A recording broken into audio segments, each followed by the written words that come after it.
ገብርኤል ብላችሁ ነው የምታምኑት አይደለ?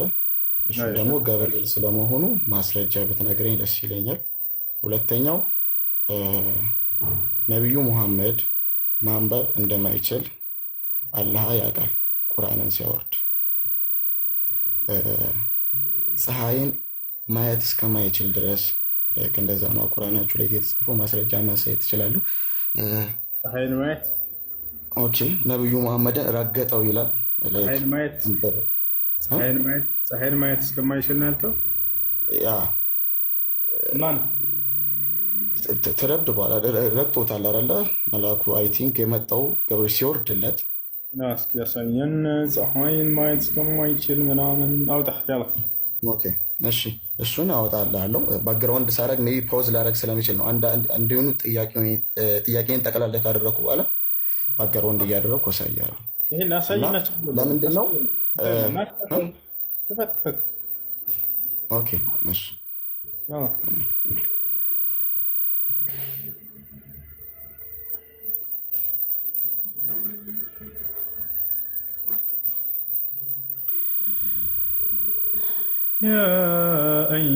እሺ ሌላ ክርስቲያን እስከዛ ድረስ ሌላ ሰዎችን እያወራ ጠብቀኝ። ስክሪንሾት እያደረኩ ስለማዘጋጅ ናና ጻፉን ይዘና።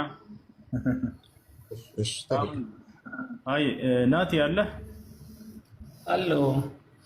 እሺ መጠየቅ የምትፈልገው ነገር አለ? አይ መጠየቅ ሳይሆን በእናንተ እምነት ላይ ቅድም ስታወራ የሰማሁት ነበረ ኢየሱስ ክርስቶስ የተላከ አምላክ ነው። ከቃልም ስታነሳ የሰማሁት ቃል አለና ከአላህ የተላከ ነው የሚል ነገር ሰምቻለሁ። አላህ የተላከ መልእክተኛና ነብይ ነው። ኦኬ አንዱ የተናገረው ቃል ይመስለኛል ዮሐንስ ወንጌል ምዕራፍ 5 ቁጥር 30 ላይ መሰለኝና ከራሴም አንዳችም እንትን ላይ ለኝም የተላኩትን እፈጽማለሁ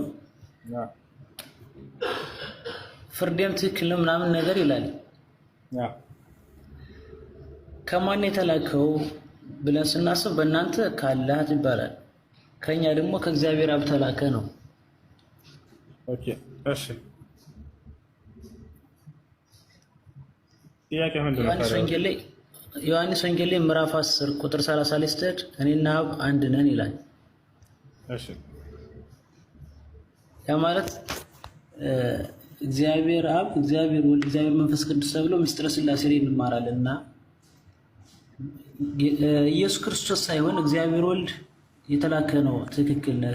እግዚአብሔር ወልድ ሆኖ መጥቷል፣ እኛን ለማዳን ወርዷል እንጂ ኢየሱስ ክርስቶስ መልእክተኛ አምላክ አይደለም። መልእክተኛ ነው። ማስረጃ አርስተ ማስረጃውን አይደለም የምፈልገው ከእናንተ መጽሐፍ ያለውን ሳይሆን አንተ ከገዛ መጽሐፍ ኢየሱስ ክርስቶስ እንደ መጽሐፍ ቅዱስ መልእክተኛም ነው ነብይም ነው። ኦኬ ማስረጃውን አሳየኝና ችግር የለም። ከምን እንደተላከ ደግሞ እነግራለሁ። እንደተላከ ታምናለህ? አታምንም? አላምንም።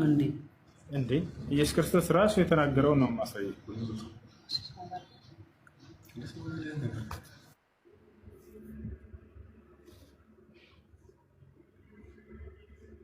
ኦኬ እኔ አልተላከም ነው የምለው። የተላከው ከእግዚአብሔር አብ ነው እና ያው እውነተኛ አምላክ ብቻ የሆን ካንተን የላከውንም ኢየሱስ ክርስቶስን ያውቁ ዘንድ ይህች ነች የዘላለማዊ ሕይወት ይላል። ኢየሱስ ክርስቶስን ያውቁ ዘንድ ይችን የላከው ብሎ ተናገረ። እሱ ላይ መጽሐፍ ላይ እውነተኛ አምላክ ብቻ የተባለው ማን ነው? እግዚአብሔር አብ። ጎበዝ። ከሱ ውጭ አምላክ አለ? የለም። አንድ አምላክ ነው ያለ። አንተ አሁን ልብ አለህ፣ እስትንፋስ አለ፣ ሰውነት አለ። እኔ ሰው ነኝ። ቆይ አንዴ።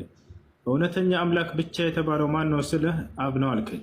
ከሱ ውጭ ሌላ አምላክ አለ ወይንስ የለም? እውነተኛ አምላክ በመጽሐፍ ቅዱስ በእኛ በቤተክርስቲያን እግዚአብሔር ነው ወይም ኢየሱስ ክርስቶስ ነው። አይ ቆይ ኢየሱስ ክርስቶስን ያውቁ ዘንድ ይህች የዘላለም ሕይወት ናት ይላል። ይሄስ ስለዚህ ኢየሱስን ማወቅ የዘላለም ሕይወት እንደሆነ እየተናገረ ነው። ቆይ እሱ ነው። ቆይ እንቀጥላለን። ስለዚህ እውነተኛ አምላክ የተባለው ማን ነው? አብ ነው አይደለ? እንዴ እግዚአብሔር አብ ብቻ እውነተኛ አምላክ ነው።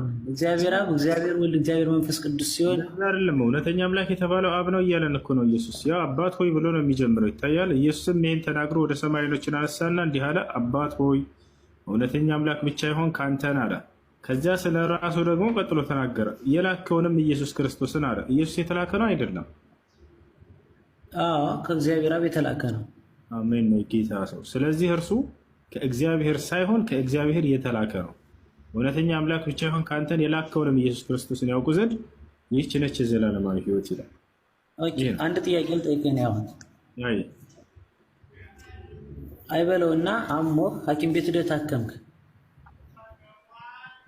ፈጣሪ ስላሴን ምሳሌ ለማድረግ በጣም ተቸግራቸው ስትፈልጉ በፀሐይ እና ሐኪም ቤት ሄደህ ታክመህ ዶክተሩ ክኒኑን ሰጠ። እውነት ነው። ዶክተሩ ክኒኑ ሰጠ፣ ክኒኑ ወጣ፣ ድነሃል። ለአንተ አዳኝህ ማን ነው? ዶክተሩ ነው። እሺ መድኃኒት የሆነ ግን የትኛው መድኃኒት የሆነ? እሺ ምን ማስረዳት ፈልገህ ነው ከዚህ? አዮ ያ ማለት እግዚአብሔር አብ፣ እግዚአብሔር ወልድ፣ እግዚአብሔር መንፈስ ቅዱስ ሲሆኑ ኢየሱስ ክርስቶስ ነው ያዳንን ማለት የኛ አዳኝ የክርስቲያኖች አዳኝ የሆነው እግዚአብሔር ነው። መድኃኒት የሆነ ግን እግዚአብሔር ወልድ ነው። እሺ ምን አሁን ማስረዳት የፈለግከው መድኃኒት ማለት አንተ ከኔኑ መድኃኒትህ ከሆነ የኛ አዳኛችን ደግሞ እግዚአብሔር አብ፣ እግዚአብሔር ወልድ፣ እግዚአብሔር መንፈስ ቅዱስ ናቸው። መድኃኒታችን ግን አማኑ እንኳን ደህና መጣህ። እንኳን ደህና ጠበቃችሁ። እግዚአብሔር ልጅ አለው አለው። አባትስ? እግዚአብሔር ዘላለማዊ ነው። አይ እግዚአብሔር አባት አለው። አይ ልጅ አለው። አባትስ? እግዚአብሔር ነው። አይ እግዚአብሔር ማን ነው ሳይሆን እግዚአብሔር አባት አለው የለውም ሊል የፈለግከው ይገባኛል። ግን ከመጽሐፍ ቅዱስ ከቃሉ አንጻር ነው እንጂ እግዚአብሔር ነው። ኢየሱስ ክርስቶስ፣ እግዚአብሔር አብ፣ መንፈስ ቅዱስ እግዚአብሔር ተብለው በመጽሐፍ ቅዱስ ላይ ተጠቅሷል። ምንድን ነው የጠየቁት? እግዚአብሔር አባት አለው ወይስ የለውም? ይገባኛል። ኢየሱስ እግዚአብሔር ከሆነ እንዴት አባት ያጣል ልትለኝ እንደሆነ ይገባኛል። ግን እግዚአብሔር አይደለም። ምን እንደዛ ማለት ፈልጌ አይደለም። እግዚአብሔር አባት አለው ወይስ የለውም? እግዚአብሔር አብ አባት ነው። ኖ አይ እግዚአብሔር አብ አይደለም ያለው። እግዚአብሔር ስንት እግዚአብሔር አለ? እግዚአብሔር አንድ ነው። ይሄ አንዱ እግዚአብሔር አባት አለው ወይስ የለውም? እግዚአብሔር አባት የለውም። ኦኬ ይሄስ እግዚአብሔር ልጅ አለው? በባህሪ ሀሳቡ እኮ እንደዚህ አሁን በአእምሯዊ መንፈሳዊ ነገር ስለሆነ ዲፋይን ተደርገው እንደዚህ አንድ ለአእምሮ ምላሽ ላይሰጥ ይችላል። ግን በመንፈሱ ሀሳብ ስትሄድ አለውም የለውም ልትል ትችላለህ። ለምሳሌ እግዚአብሔር አባት አለው ለማለት ይከብዳል በአእምሮ ማለት ነው። ኢየሱስ ክርስቶስ ግን እግዚአብሔር ልጅ እንደሆነ መጽሐፍ ቅዱስ ይነግረናል። ግን እውነትን ነው። በአእምሮ ካሰብከው በጭራሽ የማይመጣ አልጎሪዝም ነው እና በእግርህ ነው የምታስበው። ስለዚህ እግዚአብሔር አባት አለው ወይስ የለውም? እግዚአብሔር አብ አለ። እሱም ግን ማለት ነው ኢየሱስ ክርስቶስ ለምሳሌ አባት ሲል ሰውኛ አባት አይደለም። አይ ሰውኛ አባት አይደለም። አሁን እግዚአብሔር ልጅ እንዳለው ነገርከኝ። አባትስ አለው? ጥያቄ ልጅ ስለ አሁንም ልጅ ካልኩኝ ማለት ነው አሁን እኔ እናንተ እንደምናወራው አባት ወይም ልጅ አይነት አይደለም። ገብቶኛል። እንደሱ አይደለም። አሁን የጠየቅኩ ጥያቄ በዕብራውያን ምዕራፍ 1:8 ነው መሰለኝ። አንተ ልጄ ነህ እኔ ዛሬ ወለድኩ ይላል አይደለ? እግዚአብሔር ልጅ እንዳለው እንደወለደ ይናገራል። እኔ ደግሞ የጠየቅኩ እግዚአብሔር አባት አለው ወይ? እግዚአብሔር አባት የለውም በአንድ በኩል። ኦኬ እግዚአብሔር ልጅ አለው? እግዚአብሔር ልጅ አለው በአንድ በኩል። መንፈስ ቅዱስ ልጅ አለው? እግዚአብሔር አቢር ነው ስምህ፣ ግን መንፈሳዊ ነገር ነው እያወራን ያለው እኮ ለማወቅ ነው። መንፈስ ቅዱስ ልጅ አለው? መንፈስ ቅዱስ ልጅ የለውም። አባትስ?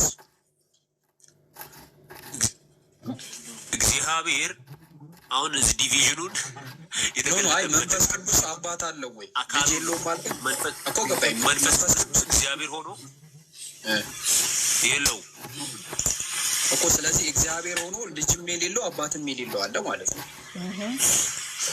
እንደዛ ልትል አትችልም። ደግሞ ልትልም ደግሞ ትችላለህ። ኦኬ ልልም እችላለሁ፣ ልልም አልችልም። አዎ እንዴት መሰለ እዚህ ጋር እኔም እንዳንተ አስብ ነበረ፣ ግን ነገሩ መንፈሳዊ ስለሆነ እንደዚህ በአእምሮ ተንተነ እዚህ ጋር ነው ልትለው አትችልም። እንዴት እንደሆነ መጽሐፉ ራሱ ለዛ ነው ብዙ ሰዎች ችግር የሚያጋባው። ኢየሱስ ክርስቶስ የእግዚአብሔር ልጅ እንደሆነ መጽሐፉ ይናገራል። ግን ዛሬ ወለድኩ ያለው ዕብራውያን ላይ እንደዛ ለማለት አስቦ አይደለም። ወለድኩ ሲል እንደዛ ለማለት አስቦ አይደለም። ሌላ ጥያቄ ካለ ጠይቀኝ። ምሽ መለስከው? በቃ እሺ፣ ጥያቄውን ቀለል እናድርገው አይሻልም? ይሄ ትንሽ አይ ቲንክ ከመንፈሳዊ ነገር ጋር ከመጸለይ ጋር ከመገለጥ ጋር የተያያዘ ነገር ነው መሰለኝ። ትችላለህም አችልም። እዚህ ጋር ምን አለ መሰለህ፣ በእውነትም መገለጥ ነው ያልከው፣ መገለጥ ነው። ስለ ኢየሱስ ክርስቶስ መገለጥ ነው። አብ ካልገለጠላቸው በቀር ይላል መጽሐፍ ራሱ ማለት ነው። ስለ ኢየሱስ ክርስቶስ ለማወቅ አብ ሊገልጥልህ ይገባል የሚል ጽሑፍን ወይ ደግሞ ጥቅሱን አንብበህ ሊሆን ይችላል። ስለዚህ በቃ በመገለጥ እንዝጋው። በቃ ከተገለጠ ይገለጥልኛ። በቃ ቀለል ወዳለ ጥያቄ ልጅ የትኛው ዶሚኔሽን ነው? ኦርቶዶክስ እና ፔንቴ ነህ? ምንድን ነው? እኔ ፕሮቴስታንት ነኝ። ኦኬ ፕሮቴስታንት ከሆንክ እሺ፣ እንትን አሁን አምላክ ወደ ምድር መጥቷል አይደለ? ሰው ሆኖ መጽሐፍ እንደዚህ ይላል፣ የማይታየው አምላክ እንደሚታይ የሆነበት ኢየሱስ ክርስቶስ አንድያ ልጁ ተረከልን ይላል። ያ ማለት እንዴት መሰለ፣ ከመጀመሪያው ጀምሮ እግዚአብሔርን ያየ አንድም ሰው እንኳን አልነበረም ይላል። ግን አንድያ ልጁ ተረከልን ይላል። ሰው ከተፈጠረ ጀምሮ አዳምና ሔዋንን ወይ ደግሞ አዳምና ሐዋን ጨምሮ ማንም እግዚአብሔርን ያየ አልነበረም። ኢየሱስ ክርስቶስ ግን የእግዚአብሔርን ማንነት ለእኛ ገልጦልናል። አሁን የጠየቅኩት ጥያቄ አምላክ ወደ ምድር ሰው ሆኖ መጥቷል። ያ ሰው ሆኖ ኦኬ፣ ስንት አምላክ ነው ሰው ሆኖ ወደ ምድር የመጣው?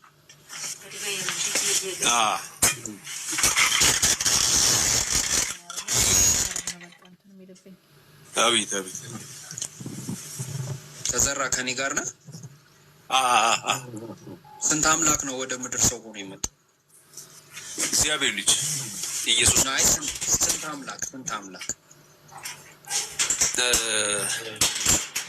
እንደዛ አሁን ቅድም ነገር ያለው አንድ አምላክ፣ ሁለት አምላክ፣ ሶስት አምላክ እንደማይባል ነገር ያለው እኮ ስንት አምላክ ነው ወደ ምድር ሰው ሆኖ የመጣው? የእግዚአብሔር ልጅ በባህሪ ልጅ የነበረው አምላክ ማን ነው? አይደለም፣ ስንት አምላክ ነው ወደ ምድር ሰው ሆኖ ተገልጦ የመጣው? ስንት አምላክ ቁጥር ነው የጠየቀው? አንድ አምላክ። ኦኬ፣ ስለዚህ ያ አንዱ አምላክ ነው ሰው ሆኖ ወደ ምድር የመጣው? አዎ። ኦኬ፣ ይሄው አንዱ አምላክ። አዎ፣ አንዱ አምላክ ሰው ሆኖ ወደ ምድር ከመጣ በቃ ይሄ ብቻ ነው አምላክ ማለት ነው፣ ሰው ሆኖ የመጣው ሌላ የለም። እንደነገርኩ ነው። አዎ ነው ሁለቱንም ማለት በቃ ይሄም በጸሎት ነው። በቃ እሺ፣ ጥያቄ ካለ ጠይቅ። ዕብራውያን ምዕራፍ 3:49 ላይ ወደ እስራኤል ልጆች መልእክተኛ ያደርገዋል ይላልም፣ እኔ ከጌታዬ በተአምር ወደ እናንተ መጣሁ እያለ ይናገራል። ወደ እናንተ መጣሁ ይላል። ተመሳሳይ ነው። ሙሳ ዓለይሂ ሰላምም በሱረቱ አዕራፍ ምዕራፍ 7 ቁጥር 105 ላይም ከጌታችሁ ወደ እናንተ በተአምር መጣዋል። ዛት ሚስ በተአምር መጣው ማለት ቅድመ ህልውና እንዳለው አመላካች አይደለም። ሙሳ ዓለይሂ ሰላም የተሰጠው ተአምር 9 ተአምራቶች ተሰጥቶት እንደመጣ ሁሉ ኢሳ ኢብኑ መርየም ዓለይሂ ሰላምም ሲመጣ መጣ የተባለበት ምክንያት በተአምራት ስለመጣ ነው። ሙት ማስነሳት፣ ሽባ መተርተር፣ ዕውር ማብራት የመሳሰሉ ነገሮች ማለት ነው። እንደዛ ከሆነ አንድ የመጽሐፍ ቅዱስ ጥቅስ አለ። እሱን ጥቅስ እንጀምራለን ማለት ነው። እንግዲህ ሁሉንም አንመለከትም ዛሬ። በጣም የተለያዩ የኢየሱስ ከድንግል ማርያም ከመወለዱ በፊት ቅድመ ህልውና አለው ብለው ክርስቲያኖች የሚያስቧቸውን ጥቅሶች አንድ በአንድ እናያለን ማለት ነው። ዛሬም እና የተወሰኑን ለማየት እንሞክራለን። ባነሳነው ላይ ወይም በምናነሳው ጥቅስ ላይ የተለየ ጥያቄ ያለው ሰው የተለየ አስተያየት ካለ መሞገትም የሚፈልግ ሰው ካለ መግባት ይችላል። በተረፈ የተነሳው ላይ ብቻ አድምተን ብቻ እዛ ላይ ብቻ ነው የምንመለከተው። ያንን ጥቅስ እናያለን። እዛ ጥቅስ ላይ መሞገት የሚችል ሰው ካለ ይገባና ይሞግታል። ሌላ ጥቅስ ላይ አሁን ለምሳሌ ዮሐንስ ወንጌል ምዕራፍ 3 ቁጥር 31 ነው ዛሬ የምንጀምረው። ዮሐንስ ወንጌል 8:58 ላይ አብርሃም ከመወለዱ በፊት እኔ ያለው የሚለው ጥቅስ አንድ ሰው መጥቀስ አይችልም፣ አይፈቀድለትም። ለምን? ልክ ተራው ደርሶ ያ ጥቅስ ከተብራራ በኋላ በዛ በተብራራው ጥቅስ ላይ ጥያቄ ያለው ሰው ነው ያንን ነገር ማቅረብ የሚችለው። ስለዚህ ዛሬ የምንጀምረው ምንድነው ጊዜ እስከበቃን ድረስ እስካለን ድረስ ወደ 10 ጥቅሶች ወደ 11 ጥቅሶች እናያለን። የመጀመሪያው የምናየው ዮሐንስ ወንጌል 3:31 ላይ ነው። ዮሐንስ ወንጌል ምዕራፍ 3 ቁጥር 31 ላይ ከላይ የሚመጣው ከሁሉ በላይ ነው፣ ከምድር የሚሆነው የምድር ነው፣ የምድሩንም ይናገራል፣ ከሰማይ የሚመጣው ከሁሉ በላይ ነው ይላል። አሁን እዚህ ጋር ነው የሚነሳው ኢየሱስ ከሰማይ መጥቷል። ከላይ ነው የመጣው። ከላይ የመጣ ስለሆነ ከድንግል ማርያም ከመወለዱ በፊት ቅድመ ሕልውና አለው ብለው ጥያቄ ያቀርባሉ ማለት ነው። እንግዲህ አሁን ምንድነው ይህንን በደንብ ማየት ያስፈልጋል። ጥቅሱን በደንብ መጀመሪያ ከላይና ከሰማይ ሲባል ምን ማለት ነው የሚለው ጥያቄ መመለስ መቻል አለበት። ከላይ ማለት ከአምላክ ዘንድ ማለት ነው። ከሰማይ ማለትም ከአምላክ ዘንድ ማለት ነው። ይህንን አንዳንድ ጥቅሶችና አምናዎችን እንይና ከዛ በኋላ ኢየሱስ እንደዛ ሲባል ምን ማለት ነው የሚለውን ነገር ማየት እንችላለን ማለት ነው። ለምሳሌ ኤግዛምፕል ነው የመጥምቁ ዮሐንስ ጥምቀት ከሰማይ ነው ወይስ ከምድር ተብሎ ሲባል በባይብል ላይ ከሰማይ ነው ሲባል ምን ማለት ነው ሲባል ምንም ጥያቄ የለውም፣ ከአምላክ ነው ማለት ነው ትርጉሙ። ማርቆስ ወንጌል 11:30 ላይ ያዙ ጥቅስ። የማርቆስ ወንጌል ምዕራፍ 11 ቁጥር 30 ላይ የዮሐንስ ጥምቀት ከሰማይ ነበረች ወይስ ከሰው መልሱልኝ አለ። አሁን ከሰማይ ነበረች ሲባል መቼም የመጥምቁ ዮሐንስ ጥምቀት ውሃ ነው። ውሃ ማለት ደግሞ H2O ነው፣ ሃይድሮጂን ዋን ኦክሲጅን ነው።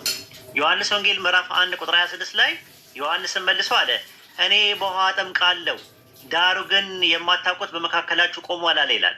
እኔ በውሃ አጠምቃለሁ ሲል የዮሐንስ ጥምቀት ከሰማይ ናት ወይስ ከሰው ናት ሲባል ከሰማይ ናት ወይ ሲባል ከአምላክ ናት ወይስ አይደለችም ማለት ነው ትርጉሙ። በቀላሉ ለመረዳት ማለት ነው። ከሰማይ ማለት ከአምላክ ማለት ነው ትርጉሙ። ግን የመጥምቁ ዮሐንስ ጥምቀት ሃይድሮጂንና ዋን ኦክሲጅን የውሃው ጥምቀት ውሃው ሰማይ ላይ ኖሮ በኋላ ላይ የመጣ ነገር ነው ማለት አይደለም ራሱ ማለት ነው። ዮሐንስ ወንጌል ምዕራፍ 1 ቁጥር 6 ላይም እንደዛ ነው። ከአምላክ የተላከ ስሙ ዮሐንስ የሚባል አንድ ሰው ነበረ ይላል። ከአምላክ የተላከ ሲል ስሙ ዮሐንስ የሚባል አንድ ሰው ነበረ ሲል ዮሐንስ አምላክ ጋር ኖሮ በኋላ ላይ የተላከ ሳይሆን ዮሐንስ እንደ ዮሐንስነቱ የሉቃስ ወንጌል 3:1-2 ብትመለከቱ የአምላክ ቃል ወደ እርሱ ሲመጣለት ያኔ ነው የተላከው። ነገር ግን ከድንግል ማርያም ከእናቱ ከኤልሳቤጥና ከዘካርያስ በፊት ቅድመ ሕልውና ነበረው ማለት አይደለም ራሱ ማለት ነው። ዮሐንስ ወንጌል ምዕራፍ 8 ቁጥር 47 ላይም ከአምላክ የሆነ የአምላክን ቃል ይሰማል አለ። ከአምላክ ከሆነ ማለት ከሰማይ ከሆነ ማለት ነው። እናንተ ከአምላክ አይደላችሁምና ስለዚህ አትሰሙም አለ። ከአምላክ የሆነ ሰው የአምላክን ቃል ይሰማል አለ። ከአምላክ የሆነ ሰው ሲባል ከሰማይ የሆነ ሰው ሲባል ፕሬኤግዚስታንስ ነበረው ቅድመ ሕልውና ነበረው ማለት አይደለም። ይሄን ነው የሚያሳየው። ሶስተኛ ዮሐንስ መልእክት ምዕራፍ 1 ቁጥር 11 ላይ እንደዛ ነው። በጎ የሚያደርግ ሁሉ ከአምላክ ነው አለ። ከአምላክ ነው ከሰማይ ነው ማለት ነው። አንደኛ ዮሐንስ መልእክት ምዕራፍ 4 ቁጥር 4 ላይም ልጆች ሆይ እናንተ ከአምላክ ናችሁ። ዛት ሚንስ ሰማይ ላይ ነበሩ ማለት አይደለም፣ ከአምላክ ናችሁ። አንደኛ ዮሐንስ መልእክት ምዕራፍ 4 ቁጥር 6 ላይ እኛ ከአምላክ ነን፣ ከአምላክ ነን። ዛት ሚንስ ከሰማይ ነን ማለት ነን። ዛት ሚንስ ምን ማለት ነው? ሰማይ ላይ ኖሮ የመጣ ነገር ነው እንዴ? አይደለም። ዮሐንስ ወንጌል ምዕራፍ 9 ቁጥር 16 ላይ ከፈሪሳውያንም አንዳንዶች ይህ ሰው ሰንበትን አያከብርምና ከአምላክ አይደለም አሉ። ከአምላክ አይደለም ማለት አምላክ አላከውም፣ አምላክ ሪኮግኒሽን አልሰጠውም ማለት እንጂ አምላክ ጋር ኖሮ የመጣ አይደለም ለማለት ፈልገው አይደለም። እዛው ላይ ዮሐንስ ወንጌል ምዕራፍ 9 ቁጥር 33 ላይ ይህ ሰው ከአምላክ ባይሆን ኖሮ ምንም ሊያደርግ ባልቻለ ነበር አሉ። ሰው እንዴት ነው ከሰማይ የሚሆነው ብለን ስንል ሰው ነው የሚለው። ሰው የሚጀምረው ከእናቱ ማህፀን ነው። ያ ሰው ግን ምንድን ነው? ከሴት የተወለደ ሰው ነው። ገላትያ ምዕራፍ 4 ቁጥር 4 ላይ አምላክ ከሴት የተወለደውን ከሕግም በታች የተወለደውን ልጁን ላካል። የተወለደውን ጌኖሜኖን ማለት የሆነውን፣ ጌኖማይ ከሚል ነው፣ ሆነ ከሚል ቃል ነው የመጣው። የሆነውን ዮሐንስ ወንጌል 7:29 ላይ እንደዛ ነው። እኔ ግን ከእርሱ ዘንድ ነኝ፣ እርሱ ልኮኛል፣ አውቀዋለሁ አለ ይላል። አሁን ታዲያ ከድንግል ማርያም ማህፀን ከጀመረ ከድንግል ማርያም ማህፀን የሚጀምር ከሆነ ስጋውና ደሙ ወይም ደግሞ ሰው የሆነው ሰውነቱ ከየት ነው የመጣው የሚለውን ነገር ባይብል ይናገራል። ዮሐንስ ወንጌል ምዕራፍ 6 ቁጥር 51 ላይ ከሰማይ የወረደ ሕያው እንጀራ እኔ ነኝ አለ። ያ እንጀራ ትርጉም ምንድን ነው? እንጀራ ስጋዬ ነው አለ። ከሰማይ የወረደው እንጀራ የተባለው ምንድን ነው? ስጋዬ ነው። ታዲያ ስጋው ከድንግል ማርያም ከመወለዱ በፊት ነበረ እንዴ ብለን ስንል አልነበረም። ታዲያ ለምንድን ነው ስጋው ከሰማይ ነው የተባለው ሲባል በተአምር የመጣ ነው ለማለት ተፈልገው ነው። ለምሳሌ መዝሙረ ዳዊት ምዕራፍ 127 ቁጥር 3 ላይ እነሆ ልጆች የአምላክ ስጦታ ናቸው አለ። እነማ ልጆች የማስጦታ ናቸው አለ? የአምላክ ስጦታ ናቸው አለ። መጽሐፍ ምሳሌ ምዕራፍ 18 ቁጥር 22 ላይ ሚስትን ያገኘ በረከትን አገኘ አለ። ተመልከቱ፣ ሚስትን ያገኘ በረከትን አገኘ። ሚስት ምንድን ናት? በረከት ናት። መጽሐፍ ምሳሌ ምዕራፍ 19 ቁጥር 14 ላይ አስተዋይ ሚስት ግን ከአምላክ ዘንድ ናት አለ። ከማን ዘንድ? ከአምላክ ዘንድ ናት አለ። አሁን ይህንን ተከታተሉ። ይቺ ናት ዋናው ጥቅስ። ያዕቆብ ምዕራፍ 1 ቁጥር 17 ላይ በጎ ስጦታ ሁሉ አለ። ልጆች ማለት ነው። ከላይ ያየ ነው። መዝሙረ ዳዊት 127 ቁጥር 3 ላይ ልጆች የአምላክ ስጦታ ናቸው ብሏል። በጎ ስጦታ እና አለ ፍጹም በረከት አለ። ሚስትን ያገኘ በረከትን ያገኘ ብሏል። መጽሐፍ ምሳሌ 18:22 ላይ ከላይ ናቸው አለ። ልክ ዮሐንስ ወንጌል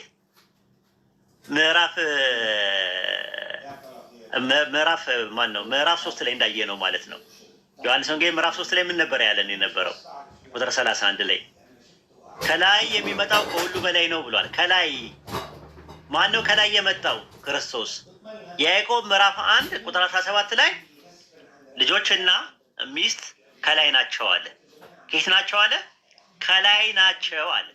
ላይ የሚለው የግሪከኛው ቃል የሚጠቀመው ተመሳሳይ ነው። ዮሐንስ ወንጌል 3:31 ላይ ካለው ጋር። ከዛስ ቀጣዩ ነው የምፈልገው። መለወጥ በእርሱ ዘንድ ከሌለበት በመዘሩ የተደረገ ጥላ በእርሱ ዘንድ ከሌለበት ከብርሃናት አባት ይወርዳሉ። መውረድ ለሚለው ቃል አናባይኖ የሚለው ቃል የግሪከኛው ቃል ዮሐንስ ወንጌል 3:31 ላይ፣ ዮሐንስ ወንጌል ምዕራፍ 6 ቁጥር 51 ላይ እና የያዕቆብ ምዕራፍ 1 ቁጥር 17 ላይ የተጠቀመበት አንድ አይነት ቃላት ነው። ያዙልኝ። ምን የሚለው ቃል? መውረድ የሚለው ቃል የግሪከኛው ቃል አናባይኖ ነው የሚባለው። አናባይኖ የሚለው ቃል ለዮሐንስ ወንጌል 3:31 በተመሳሳይም ለዮሐንስ ወንጌል 6:51 ላይ ከሰማይ የወረደ ሕያው እንጀራ እኔ ነኝ፣ እንጀራው አለ ስጋዬ ነው አለ። ስለዚህ ስጋው ከሰማይ ወርዷል ወይ ነው ጥያቄው። አይ ከድንግል ማርያም የነሳው ነው፣ ከድንግል ማርያም የሚጀምር ነው። መነሻና ጅማሮ ያለው ነገር ነው። መነሻና ጅማሮ ያለው ስጋው ግን ከሰማይ ነው የወረደው ሲባል ያኔ ከድንግል ማርያም ከመወለዱ በፊት ቅድመ ሕልውና አለው ማለት ሳይሆን በተአምር መምጣቱን በጎ ስጦታ መሆኑን ለማሳየት ነው። ለምን ራሱ እዛው ላይ የያዕቆብ ምዕራፍ 1 ቁጥር 17 ላይ ምንድን ነው የሚለው? በጎ ስጦታና ፍጹም በረከት ከላይ ናቸው። መለወጥ በእርሱ ዘንድ ከሌለበት በመዘሩ የተደረገ ጥላ በእርሱ ዘንድ ከሌለበት ከብርሃናት አባት ይወርዳሉ የሚለውን ስትሮንግ ነምበሩን ብትጫኑት አናባይኖ ነው የሚለው። አናባይኖ የሚለውን የያዕቆብ ምዕራፍ 1 ቁጥር 19 ላይም ዮሐንስ ወንጌል ምዕራፍ 6 ቁጥር 51 ላይም ዮሐንስ ወንጌል ምዕራፍ 6 ቁጥር 31 ላይ ያለውንም ተመሳሳይ ዮሐንስ ወንጌል ምዕራፍ 3 ቁጥር 31 ላይ ያለው ተመሳሳይ ነው። ከላይ የሚመጣው ከሁሉ በላይ ነው ካለ ከሁሉ በላይ ማለት ምን ማለት ነው ብለው ደግሞ እናየዋለን። መጀመሪያ ግን ከላይ የሚመጣው አለ፣ ከሰማይ የሚመጣው አለ። ስለዚህ ከሰማይ መውረድ፣ ከሰማይ መምጣት ምናምን የመሳሰሉ ጥቅሶች አንድ አይነት ትርጉም ነው ያላቸው። ስለዚህ ኢየሱስ የላከኝን ፈቃድ ለማድረግ ከሰማይ ወርጃለሁ ሲል ከሰማይ ሲል ከአምላክ ዘንድ ማለት ነው። ከሰማይ መውረድ ምን ማለት ነው ተብላችሁ ብትጠየቁ ከሰማይ መውረድ ይህንን ለመረዳት ትፈልጋላችሁ? ዮሐንስ ወንጌል ምዕራፍ 6 ቁጥር 51 ላይ እንግባ። ዮሐንስ ወንጌል 6:51 ላይ ምንድን ነው የሚለው? ከሰማይ የወረድኩ እንጀራ እኔ ነኝ፣ እንጀራውም ስጋዬ ነው። ስጋው ከሰማይ ነው ወይ? ሊትራሊ ከሰማይ ወርዷል ወይ? ቃል በቃል ወርዷል ወይ? ሊትራሊ ነው ወይ? አልጎሪካል ነው? ሊትራሊ የሚወሰድ ነገር ነው ወይ? ማራዊ ነው ወይ? አይደለም፣ ፍካራዊ ነው ከተባለ እንግዲያውስ ዮሐንስ ወንጌል ላይ ብዙ ቦታ ላይ ከሰማይ ወርጃለሁ የሚሉ አናቅጾች በአጠቃላይ ነው ያመለክታል። ካልሆነ ግን ፍጹም በረከት፣ በጎ ስጦታ፣ ፍጹም በረከት የሆኑት ሚስትና በጎ ስጦታ የሆኑ ልጆች ከላይ ናቸው አለ። ከየት ነው የሚወርዱት አለ? ከብርሃናት አባት ከአብ ምን ይላሉ አለ? ይወርዳሉ። ነገር ግን እዛ የሚኖሩ አይደሉም ማለት ነው። ይሄ እንግዲህ የመጀመሪያው ጥቅስ ያየ ነው። መውረድ የሚለውን ነገር ያየ ነው። ሁለት ጥቅስ እንመለከትና ኢንሻላህ ወደፊት እንሄዳለን ማለት ነው። ሁለተኛው ጥቅስ ምንድን ነው? ዮሐንስ ወንጌል ምዕራፍ 1 ቁጥር 30 ላይ ያለው ጥቅስ ነው። በደንብ ተከታተሉኝ ያ ጀማ። ክርስቲያኖች ኢየሱስ ክርስቶስ ቅድመ ሕልውና አለው ብለው እንደ ማስረጃ ነገር አድርገው ከሚያቀርቡት ተወዳጅ ጥቅሶች መካከል ሁለተኛው ጥቅስ ምንድን ነው? ዮሐንስ ወንጌል ምዕራፍ 1 ቁጥር 30 ላይ ነው። ዮሐንስ ወንጌል ምዕራፍ 1 ቁጥር 30 ላይ አንድ ሰው አስምሩልኝ፣ አንድ ሰው ከእኔ በኋላ ይመጣል አለ። ሰው ያ ሰው ከእኔ በፊት ነበረ፣ ከእኔ ይልቅ የከበረ ሆኗል አለ። አንድ ሰው ስለ ሰው ነው የሚያወራው፣ ስለ መለኮት አይደለም የሚያወራው። አንድ ሰሟን ወይም አንድ ሰንበዲ ወይም ደግሞ አንድ ዲቫይን ፐርሰን አንድ አምላክ ከእኔ በኋላ ይመጣል ከእኔ በፊት ነበረ ቢል ኖሮ ምናልባት ያስኬዳል። ሰውነቱ ከድንግል ማርያም ማህፀን የሚጀምር ነው። ከእኔ በፊት ነበረ ይላል። በፊት የሚለው ቃል ግሪከኛው ምንድን ነው? ፕሮቶስ ነው የሚለው። ፕሮቶስ ማለት ለክብር ይመጣል። ባይብል ላይ ለምሳሌ ማቴዎስ ወንጌል ምዕራፍ 20 ቁጥር 27 ላይ ተመልከቱት። የማቴዎስ ወንጌል ምዕራፍ 20 ቁጥር 27 ላይ ከእናንተ ማንም ፊተኛ ሊሆን የሚወድ ቢኖር የእናንተ ባሪያ ይሁን አለ። ፊተኛ ለሚለው ቃል የገባው ፕሮቶስ የሚለው ቃል ፊተኛ በፊት ስም መደብ ነው። ራሱ ኤሚ ከሚለው ቃል ነው ራሱ ነበረን ለማለት ኤሚ አላያችሁ። ፊተኛ ሊሆን የሚገባ ሊሆን እንዴት ነው ሊሆን የሚባለው? ከእናንተ ፊተኛ ሊሆን የሚገባ ወይም ደግሞ በፊት መሆን የሚገባው በፊት መሆን የሚፈልግ ማለት ነው። በፊት ሲባል ምን ማለት ነው? አንድ ሰው ከኔ በኋላ ይመጣል ከኔ በፊት ነበረ። ዛት ሚስ ከኔ በፊት ነበረ ማለት ስለ ክብር ነው የሚናገረው። ለምን? ፕሮቶስ የሚለው ቃል ማቴዎስ ወንጌል ምዕራፍ 20 ቁጥር 27 ላይ ከእናንተ ማንም ፕሮቶስ ሊሆን የሚወድ ይላል። ፕሮቶስ ማለት ፊተኛ ማለት ነው። ፕሮቶስ ማለት ምን ማለት ነው? በፊት ማለት ነው። ስለዚህ በፊት መሆኑ ይፈልግ አለ።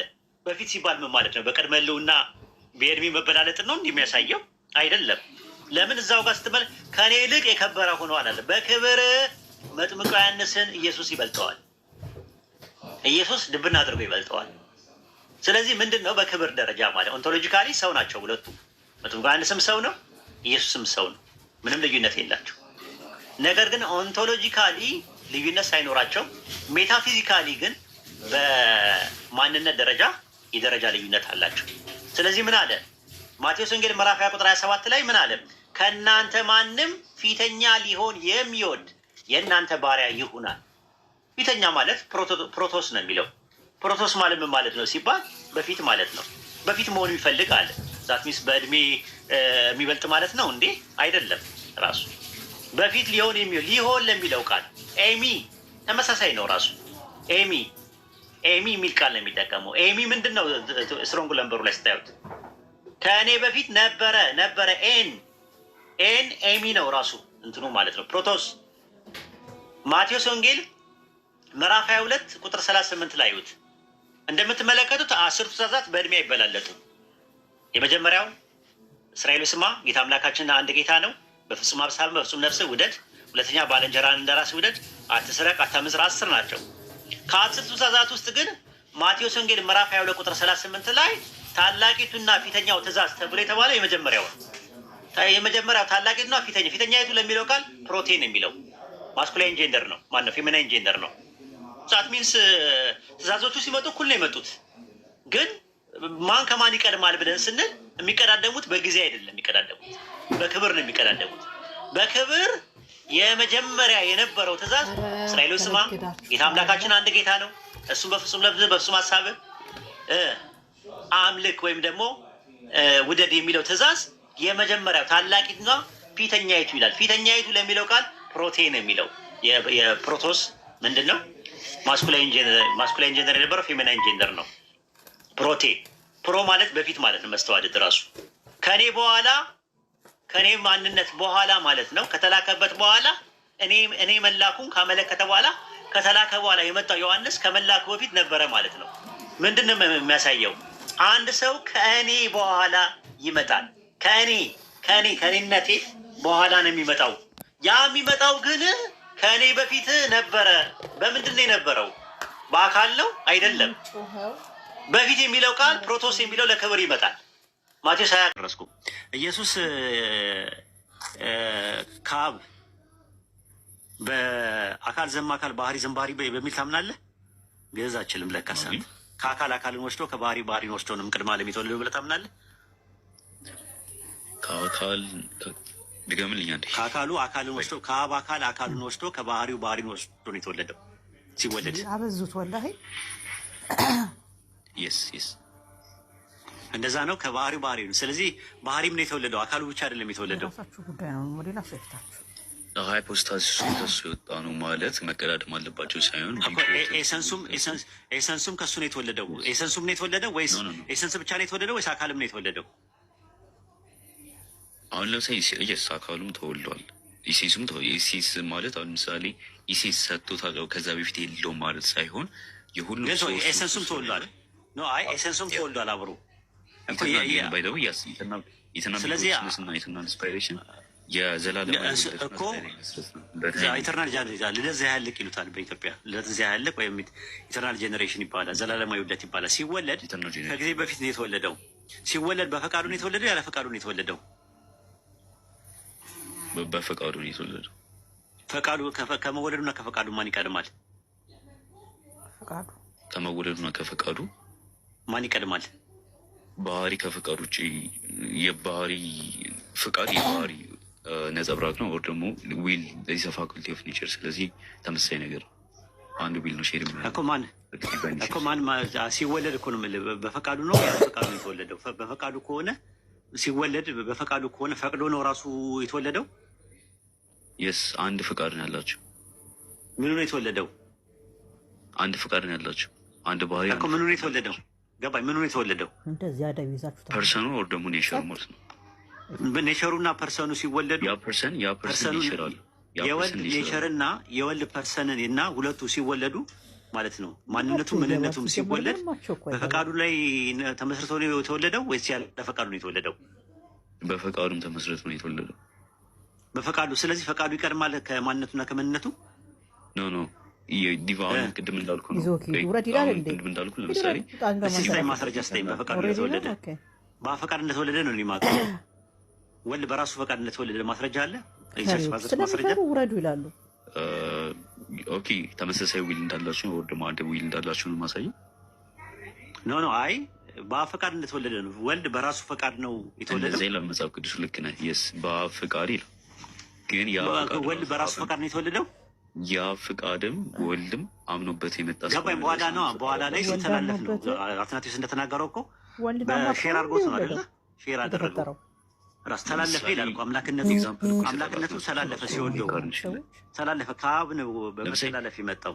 የስ ዊሉን ማለት ነው። እዛ ኤግዛምፕል ላይ ካየ ሲያስረዳው ኢንካርኔሽን ሃይፖስታቲክ ቢጎት ሰው ደግሞ ኢሲንስ ማለት ነው። ከሱ መውጣቱን በምን ኤግዛምፕል ያስቀምጣል?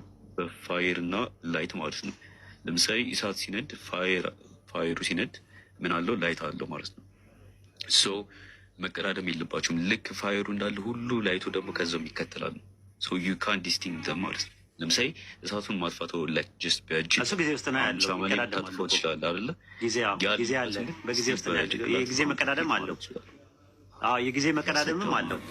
በአብና በመካከል አትናሲዮስ ገባኝ። አናሎጂ ነው ጀስት አንድ ሰው ለኩሶ ሌላ ለምሳሌ አብን አስገኝቶ ሌላ እያስገኝ እያለ ደግሞ ጀስት አናሎጂ የተጠቀመበት ልክ ስለዚህ መቀዳደም አደ ሞመንት ፋየሩ ኤግዚስት ሲያደርግ ላይት መቀዳደም አላቸው ማለት ነው። ኢፌክት አለ ማለት ነው። አይ አልገባህም። በጊዜ አሁን ለምሳሌ እሱን አውቀዋለሁ። አናሎጂውን አውቀዋለሁ። አሁን ተመለስና ከአናሎጂ ውጣና አብና ወልድ በኮዝ ኤንድ ኢፌክት መቀዳደም አላቸው አይደል? በጊዜ አይደለም ያላችሁ። በጊዜ አይደለም ያለው አናሎጂ ላይ ካስወድተዋል።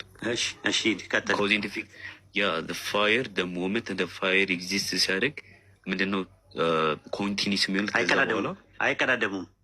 ስቲል እኩል ታይም ነው የማይቀዳደሙት፣ ግን በኮዝ ኤንድ ኢፌክት ግን በሁኔታ ይቀዳደማሉ። በሁኔታ ጊዜ አላልኩም። ሲያደርግ ስለ ታይም ነው የምታወራኝ። ስለ ተሱ ስለ ታይም ነው ሙመንት ነው። ታይም ውስጥ ፋየሩ ኤግዚስት ሲያደርግ ምን ይመጣል? ላይት ይመጣል። እስቲ ሴም ቲንግ እኮ ታይም ነው። የታይም ጉዳይ ነው። ስለ ታይም ነው የምናወራው። ሼር ሁኔታ አይደለም። ላይት የምን ነጸብራቅ ነው? የእሳት ነጸብራቅ እኮ ነው። የእሳቱን ባህሪ ይዞ እኮ ነው ብርሃን የሚሰጠለኝ። ሴም ቲንግ ወልድ የምን ባህሪ ይዞ መጣ? የአብንም ባህሪ ይዞ መጣ። ሴም ቲንግ አንድ ባህሪ አብሮ ነበር። አንደኛው ከአንደኛው አይገኝም እንደዛ ማለት አሁን ኢንካርኔሽን ላይ እኮ አስቀምጠው ነው ያልኩት። ነው አይደለም፣ አይገኝም ነው የምልህ። አሁን ለምሳሌ ፀሐይ አለች አይደለ? ፀሐይ አለ፣ ክበቡ አለ አይደለ? ክበቡ አለ። ከዛ በኋላ ደግሞ ብርሃን አለ አይደለ? ብርሃኑ ከፀሐዩ ነው ከክበቡ ነው የሚገኘው? ይገኛል። ከምኑ ከክበቡ ይገኛል። ብርሃኑና ክበቡ ከምኑ ብርሃን ከፀሐይ ክበቡ አለ አይደለ?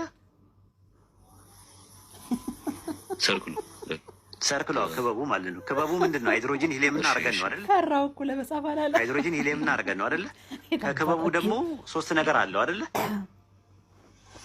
ላይት፣ ሙቀት፣ ኢነርጂ። ሙቀት፣ ጨረርና ብርሃን ማለት ነው አይደለ? እዛ ላይ አንደኛው ከአንደኛው ይገኛል ነው። ያ ኮዙ ሰኑ ነው። ኤፌክቱ ደግሞ ላይቶ ደግሞ እነዚህ 3 ናቸው። አይደለም ራሱ እኮ ነው። ራሱ እዛ ውስጥ ያለው ነገር ራሱ ነው። ብርሃኑም ሙቀቱም ምኑም ራሱ ነው። ኤኒዌይ ወደዚህ ተመለስና እስቲ እንትን እንበልና አካል ዘማካል ለምሳሌ ለሂቱና ለብርሃኑ እንዲሁም ደግሞ ለጨረሩ ኢነርጂው ኮዝ የሆነው ማን ነው? አይ ኮዝ አይደለም፣ ማንም ኮዝ አይደለም። ራሱ ነው። ራሱ ነው። ኮዝ አይደለም። አይደለም። አስትሮፊዚክስ ላይ አምጣ ማስረጃ እስቲ አምጣ። አንትሮፖሎጂካል ማን ነው? አስትሮፊዚካል ኤቪደንስ አምጣ። የለም።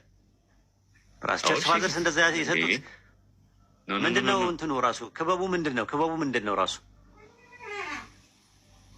ምንድነው? ኤሰንሱ ምንድነው? ሰርክሉ ኤሰንሱ ምንድነው የያዘው? ደስ ይላል ወላሂ። አልገባኝም። የፀሐዩ ነው የምትለኝ?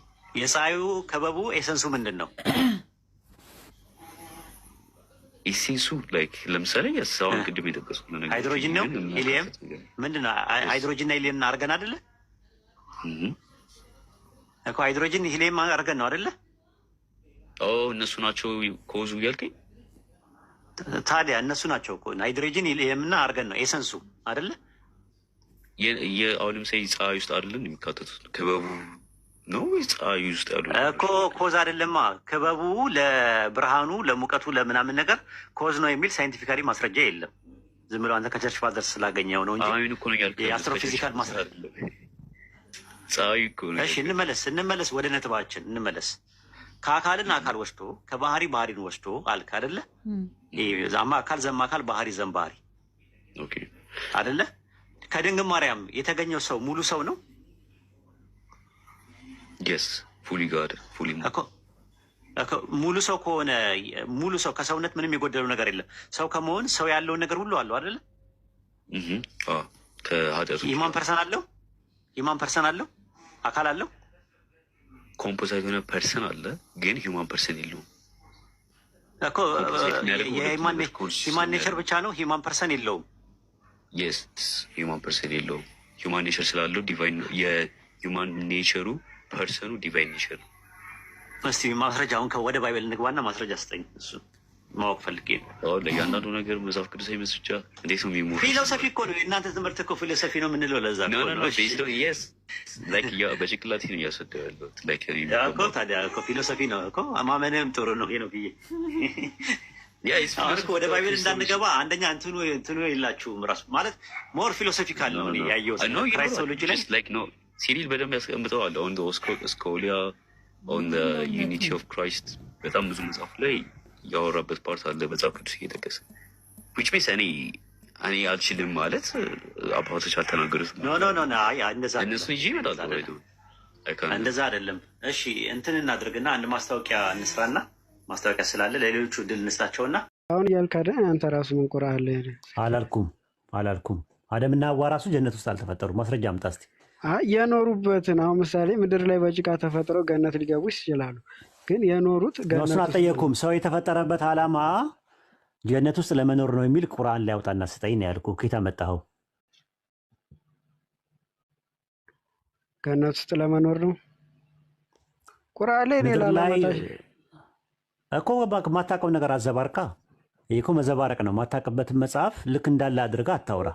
ባይብልን ከፈለክ የምታወራኝ ከሆነ ባይብልን አውራኝ።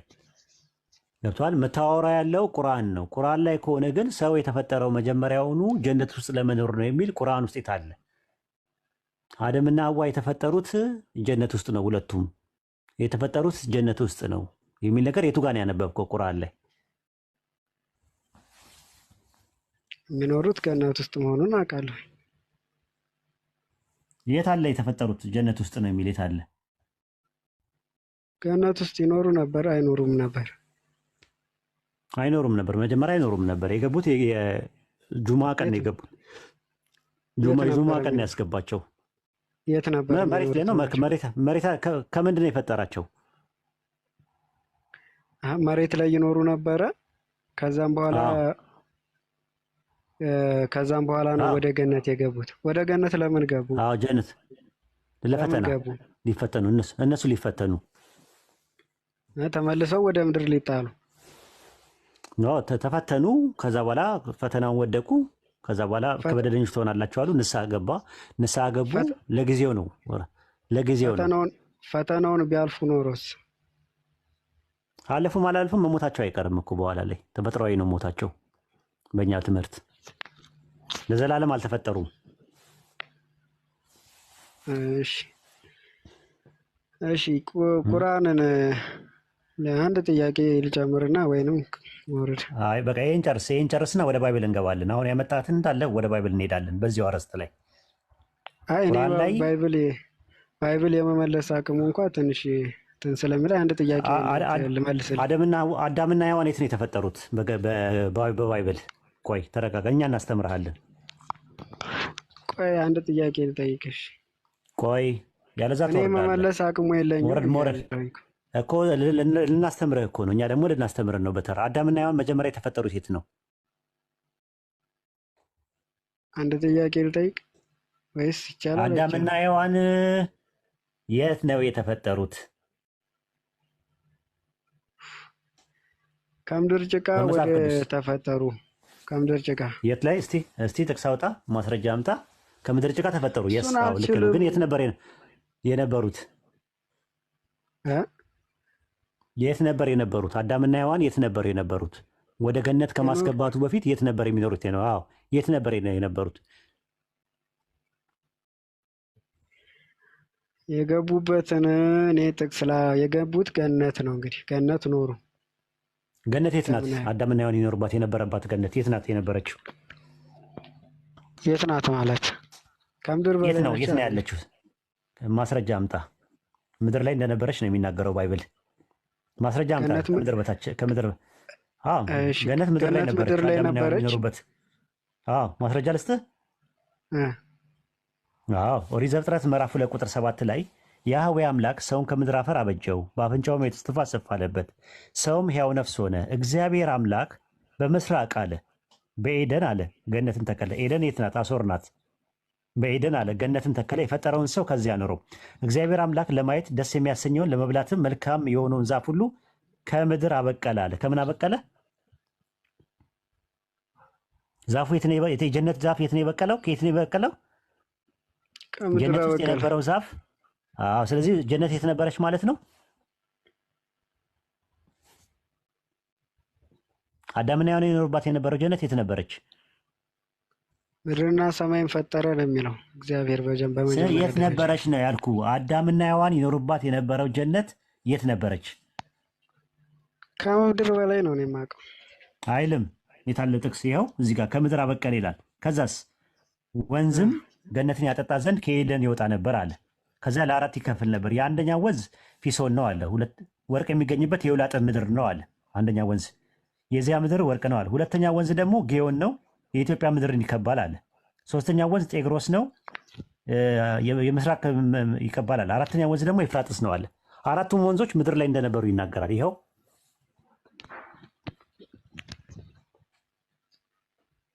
አንተ ምድር ገነት ሰማይ ላይ ናት ያልከው ማስረጃ አምጣ።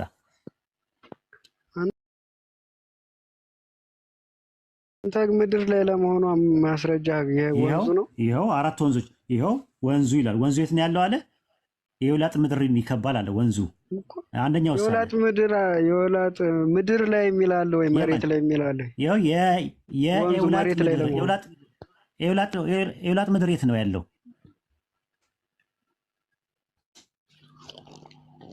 የውላጥ ምድር የውላጥ የት ናት ሀገሪቷ? እሺ ጨርሰው። እሺ ጨርሰው። ትጨርስላለህ። ከእንደገና ላንብብልህ። ወንዝም ገነትን ያጠጣ ዘንድ ከኤደን ይወጣ ነበረ። ከዚያ ለ4 ክፍል ይከፍል ነበር። የአንደኛ ወንዝ ስሙ ፊሶን ነው፣ እርሱም ወርቅ የሚገኝበት የውላጥ ምድርን ይከባላል። ከዛ በኋላ የሁለተኛ ወንዝ ስሙ ጊዮን ነው፣ እርሱም የኢትዮጵያ ምድርን ሁሉ ይከባላል። የኢትዮጵያ ምድር የት ነው? የውላጥ ምድር የት ነው? የኢትዮጵያ ምድር ይከባል ናቸው። የኢትዮጵያ ምድር ይከባል። አዎ የኢትዮጵያ ምድርን ይከባላል። አዎ እሺ። ከዛስ? ከዛ በኋላ ደግሞ የሶስት ዛፉን የሚል ጥቅስ አላሳየኝ። ይኸው ኦሪት ዘፍጥረት ምዕራፍ 2 ላይ ቁጥር 9 ላይ እግዚአብሔር አምላክም ለማየት ደስ የሚያሰኘውን ለመብላትም መልካም የሆነውን ዛፍ ሁሉ ከምድር አበቀለ ይላል እኮ። ከምድር አብቅሎ የታረገው ጥያቄ እኮ ይኸው ምድር ላይ አረገው ይላል። ገነት ታዲያ ገነት ራሱ ምድር ላይ የነበረችው ይኸው በትልቁ አድርገው እንትናን አቡበከር ሰማይ ላይ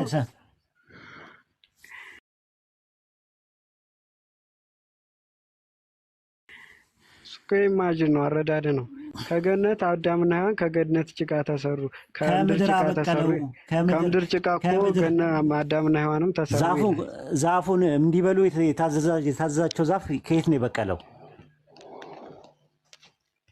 ከምድር አዳምና ሔዋንም ከምድር የአፈርና ጭቃ አዳምና ሔዋንም ተሰሩ። ከምን ፈጠረ ነው የሚለው ጥቅሱ ላይ? ከምንድን ነው? መልካምና ክፉ ማለት መልካም የሆነውን ዛፍ ሁሉ ከምን አበቀለ ነው የሚለው? ይሄ ሁሉ ገነት ምድር ላይ ናት የሚል ማስረጃ አይሆንም።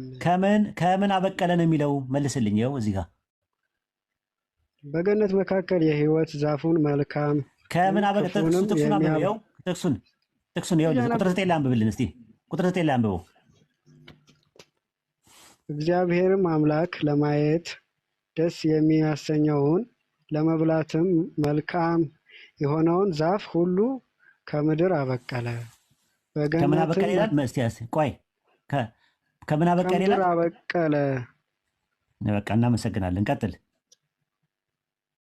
ከምድር አበቀለ በገነት መካከል የሕይወት ዛፍ መልካምንና ክፉን የሚያስተዋውቀውንም ዛፍ አበቀለ። አየህ። ከዛ ቁጥር 10 አንብብ። ቀጥል። አይ ቆይ የዚህን መልስ ልስታ። አንደኛ ቀጥል። ማንበብ ብቻ አይደለም። ማታ በቃ ውረድ። አብዱል ከሪም ይሄ ልጅ ዝም ብሎ የሚያዝገን ውረድ። መልሱን ልናገረ። እሺ ውረድ። በቃ ማለት እንትን በቃ ማታነበው ከሆነ ውረድ። እሺ ወንዙንም ገነትን ያጠጣ ውረድ። እውነትን ማወቅ የማይፈልግ ሰው ውረድ። ምክንያቱም እዛ ጋር ምን አለ? እግዚአብሔር አምላክም አለ ይላል እዛው ላይ እንዲያነበው የፈለግኩት እሱን ነው። ቁጥር 16 ላይ እግዚአብሔር አምላክ 16ን አውጣለት አንዴ አቡበከርዬ። 16ን እሱ የፈራው ያችን ነው። 16ን ነው 16ን አንብብለት። በትልቁ ራስን አድርግ። እሺ እግዚአብሔር አምላክም ሰውን እንዲህ ብሎ አዘዘው፣ ከገነት ዛፍ ሁሉ ትበላለህ። አዮ ነገር ግን መልካምና ክፉን ከሚያስታውቀው ዛፍ አትብላ፣ ከእርሱ በበላህ ቀን ሞትን ትሞታለህ አለው። ይሄኛው ነው 16 ላይ ያለውን ዛፍ ያበቀለው ብላ ያለው። ከዛፍ ሁሉ ትበላለህ ያለው ዛፍ ከየት ነው ያበቀለው?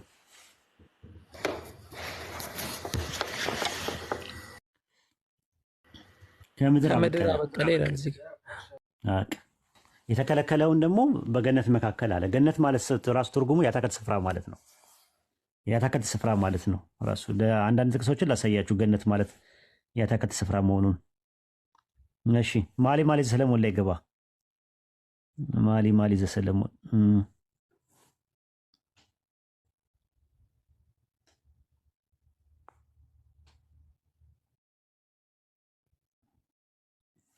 ምዕራፍ 2 ቁጥር 5 ላይ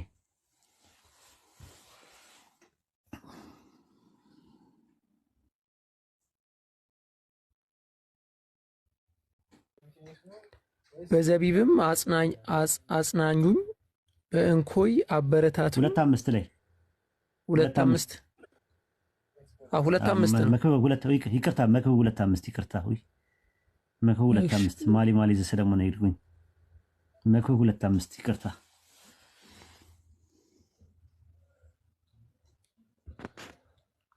አትክልትና ገነትን አደረግኩ ልዩ ልዩ ፍራፍሬ ያለባቸው ዛፉንም ተከልኩ ይላል። አትክልትና ምን አደረግኩኝ አለ? ገነትን አደረግኩኝ አለ። ገነትን እና ገነት እንትን ነው ራሱ የመጀመሪያው አትክልት ለሚለው የገባው ቃል ገነት ነው ራሱ። ያኛው ግን ደግሞ ፊርዶስ ይባላል። ፊርዶስ ራሱ ማለት ከፍ ያለ ነገር አድርጎ እንዳደረገ ነው። ገነትን አደረግኩኝ ልዩ ልዩ ፍራፍሬዎችን ተከልኩኛል። ስለዚህ ገነት የሚለው እዚህ ጋር ምንን ነው የሚያመለክተው? ያ ከአርሽ ስር ያለውን ነው የሚያመለክተው። ሲምፕሊ ገነት ማለት ያተክልት ስፍራ ማለት ነው። አዳምና ሔዋን የነበሩበት ገነት እንደ ባይብሉ ምድር ላይ ነበረ። ሰማይ ላይ ነው የሚሉት ነገር የታመጡት ራሱ በምስራቅ በኩል የነበረ ነው ብሎ የሚያስቀምጠው።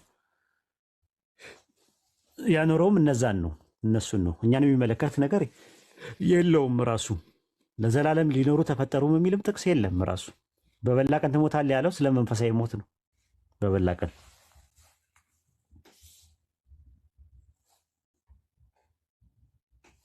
ይሄን ይመስላል። ቀጥሉ ወንድሞች።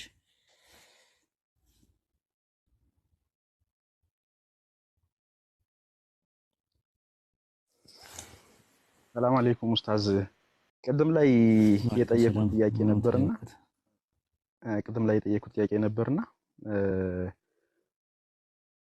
ኢየሱስ ከመምጣቱ በፊት አብርሃም፣ ይስሐቅ፣ ያዕቆብ ገነት ውስጥ ነበሩ።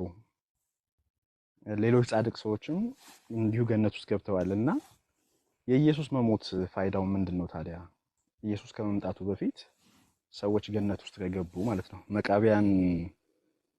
መጽሐፈ መቃብያን ቀዳማዊ ምዕራፍ 3 ቁጥር 10 ላይ 2 ኦር 3 ቁጥር 10 ላይ ያለው እንደዛ የሚል ነገር አለና